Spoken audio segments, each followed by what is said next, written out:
coupe plus gênant nous en fait. Sachant que. C'est l'avenue Trinquoyal qui coupe plus gênant. Ouais.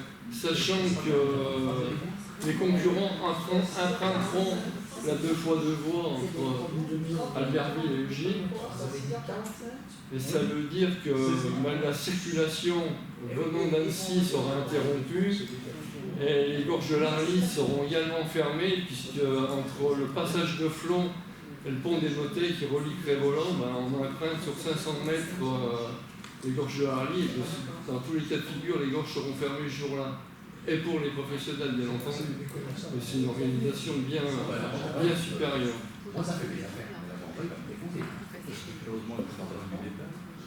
Et heureusement, comme tu dis, heureusement qu'on n'est pas loin du départ. C'est pas tout de suite.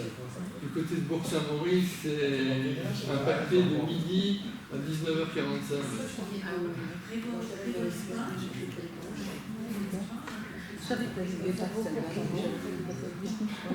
Je suis pas très fort. À part quand c'est. Là, le 20 juillet, c'est l'étape du tour.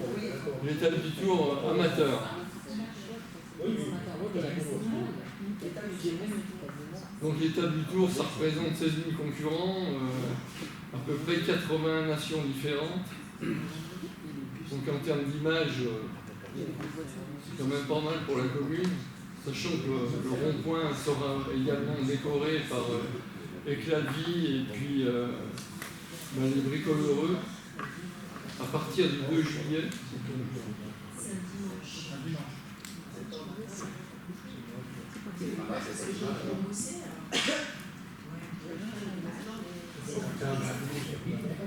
Et l'info, tu l'as fait combien de temps avant l'étape là? L'info, on a reçu les affiches aujourd'hui, on va s'atteler à faire l'info à partir d'aujourd'hui. Ouais,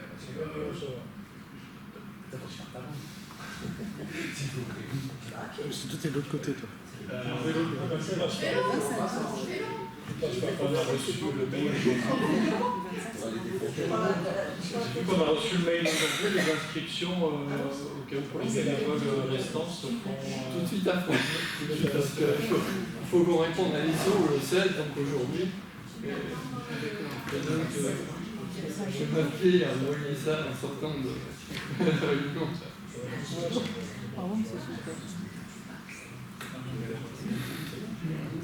bien. Le Tour de France, c'est efficace. Alors le Tour de France, le Tour de France professionnel, c'est exactement le même parcours. Après, par rapport à l'organisation, la société du Tour de France, on n'a pas trop d'informations, qui gèrent tout eux. On ne sait même pas si les barrières qu'on va mettre en place pour le 20, on doit ou pas les laisser en place pour le 25. Ils n'ont pas fait de demande.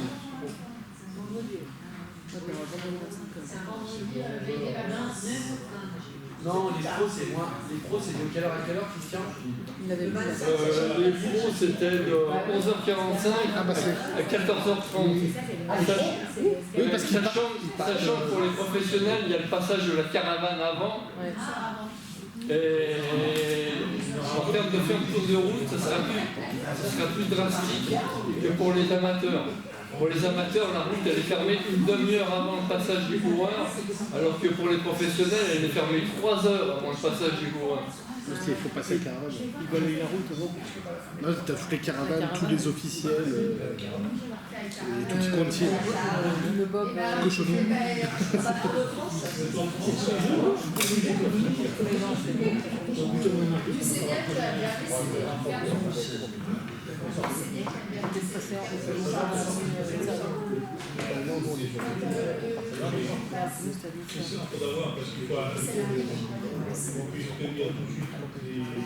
Les grosses entreprises,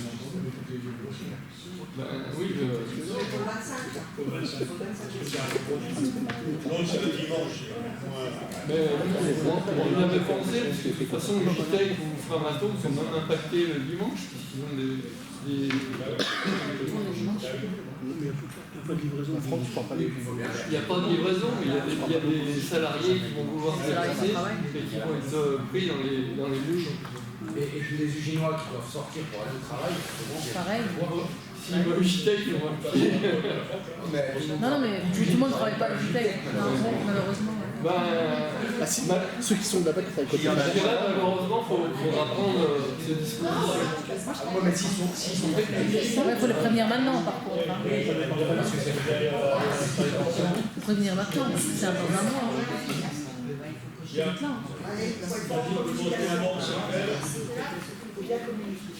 Ouais. Merci, président. Au travail. Ouh, quand t'as 12 000 voitures carrées, tu n'as pas ta voiture. On va terminer. Le plus dur, ça sera le match. Non.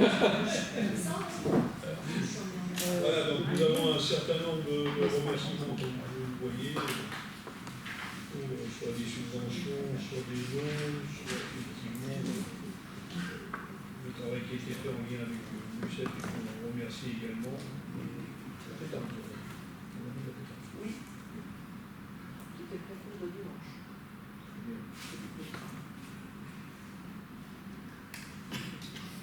Les décisions, donc on les laisse parcourir. On va pas tous les dire, il y en a tellement, on vous laisse lire. Ça va de 43 euros à 128 000 euros, 180 000 euros. Voilà. Il y en a beaucoup sur la rénovation, la requalification de l'ancienne école du GTE. Les travaux qui ont démarré.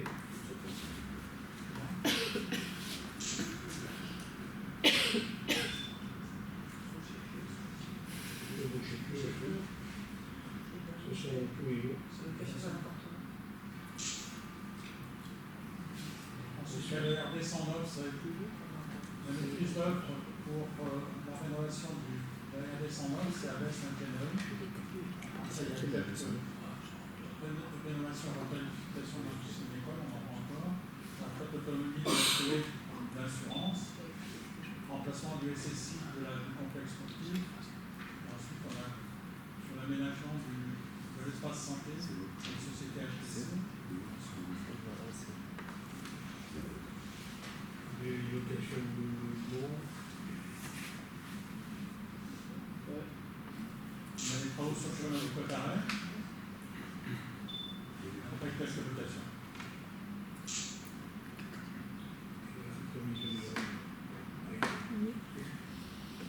Je ne dis pas tous. Hein. C'est tous des gens qui ont laissé leur jardin, donc on les a attribués derrière à d'autres personnes. C'était quoi pour le commerce là? Oui, Revient avant. Renouvellement de convention. C'est ça, renouvellement? D'accord.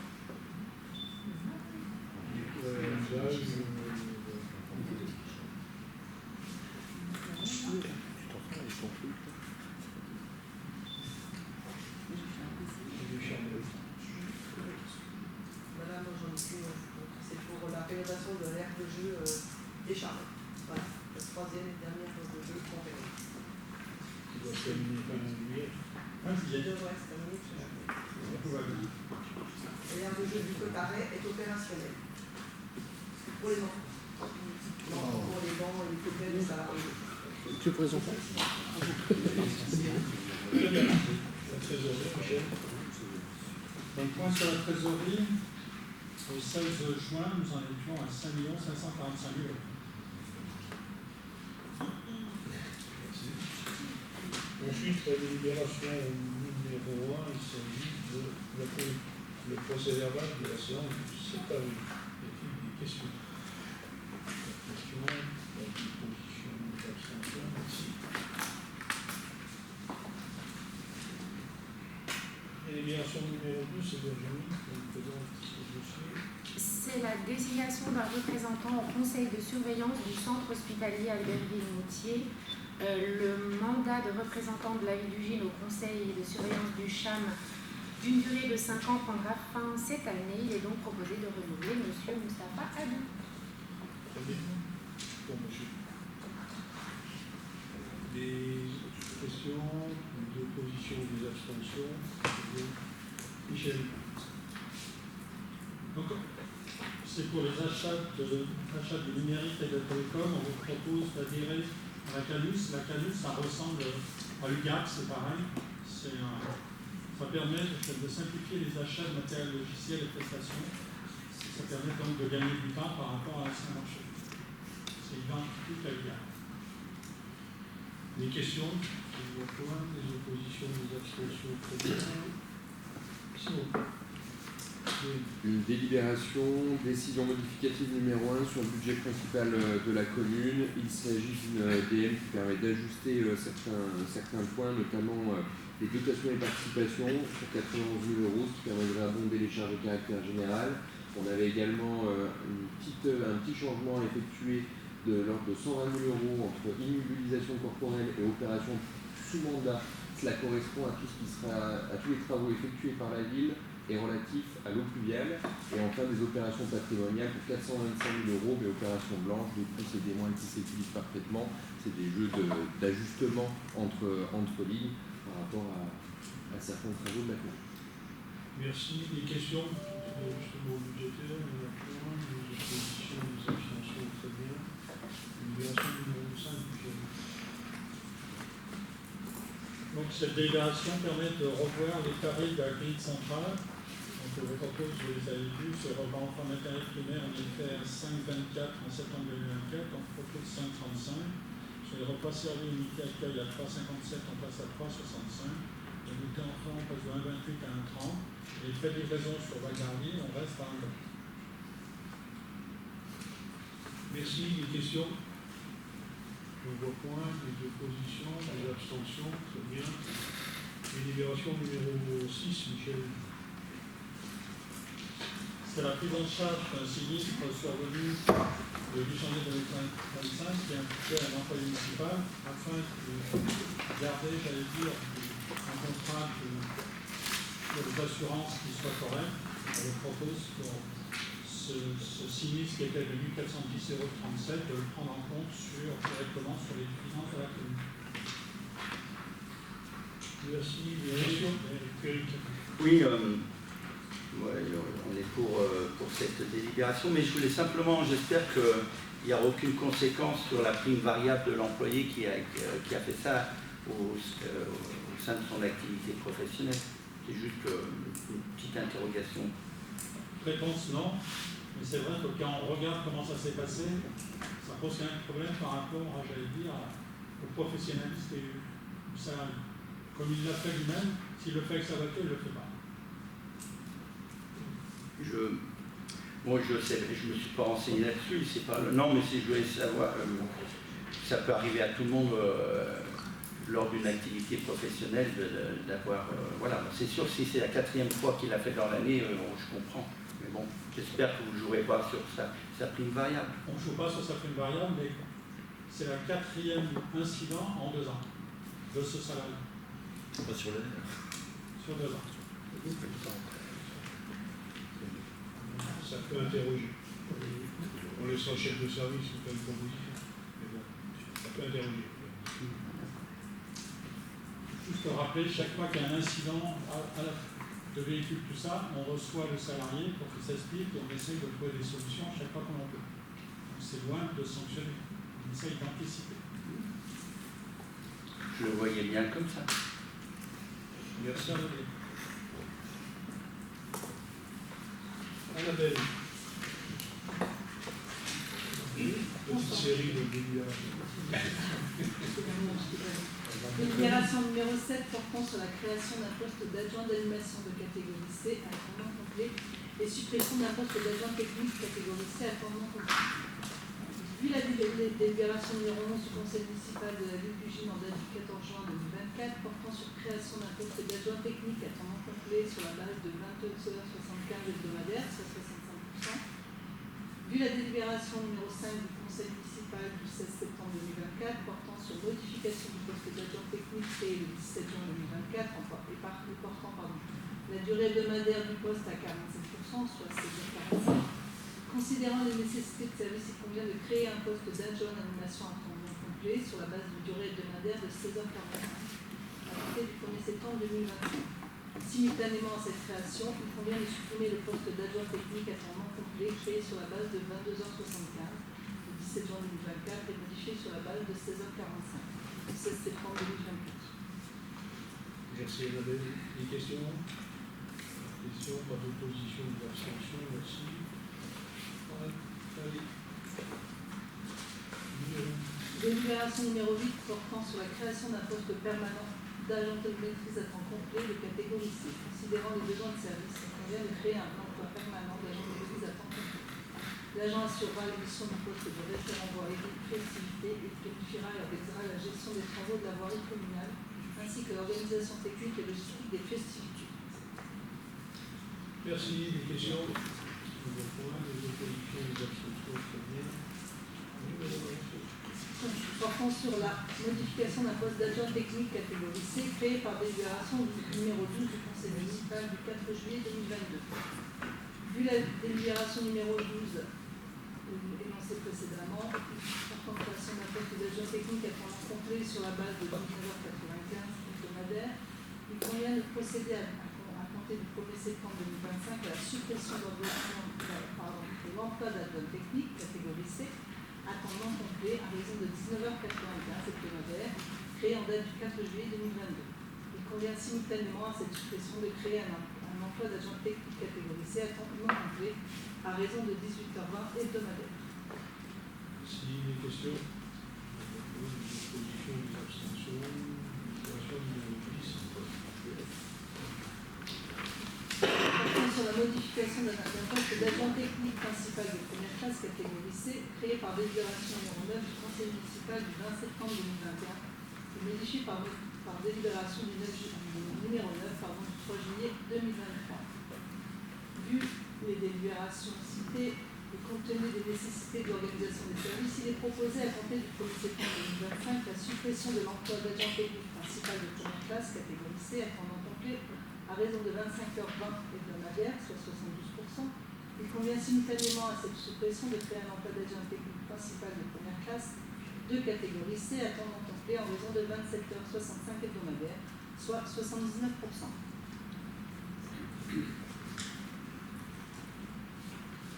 Question, opposition, abstention, merci. Délibération numéro 11. Autorisation de recours au recrutement d'apprentis dans le cadre d'une mise à disposition par l'organisme Génie Développement.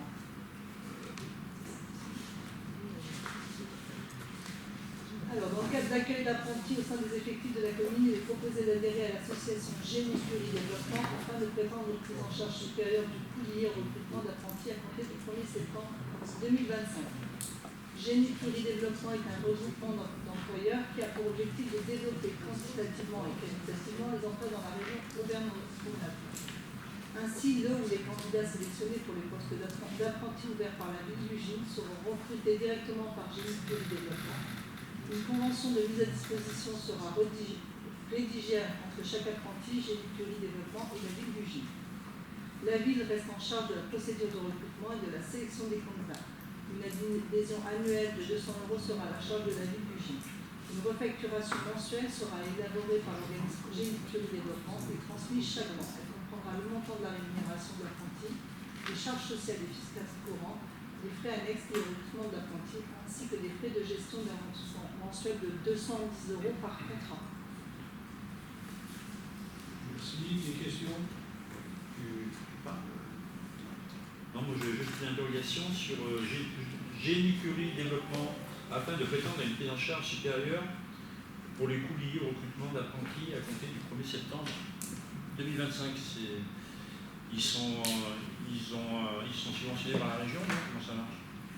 Pour qu'ils soient meilleurs que d'autres. C'est un groupe d'employeurs. C'est un groupe d'employeurs. Oui, mais C'est une association. Ça facilite le recrutement d'apprentis. Il gère les contrats, je suppose. Oui, il gère les contrats, On n'a pas géré. Je vois, il y a refacturation mensuelle, le montant, c'est de combien à peu près? 210 €. Non, le 210 €, c'est par contrat. C'est par contrat, mais le reste. C'est du nombre d'apprentis qu'on prend. Ça, c'est multiplié par le nombre de contrats. Aujourd'hui, la rémunération d'un apprenti, c'est en fonction de son âge, en fonction de tout ça. Donc, c'est la même rémunération que si on passait directement avec le centre de gestion, quoi que ce soit. C'est le même montant. Donc, Donc c'est en fonction de l'âge de l'apprenti et du nombre d'années d'apprentissage. Ça ne change pas ça. On a plus qu'à le voir. Oui. Donc l'apprenti, il y a un choix de départ qui soit majeur ou pas?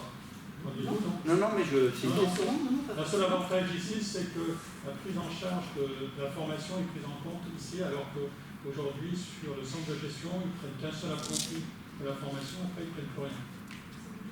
Centre de gestion. CNFPT. C'est pas le centre de gestion. C'est fait l'histoire de formation pour les apprentis.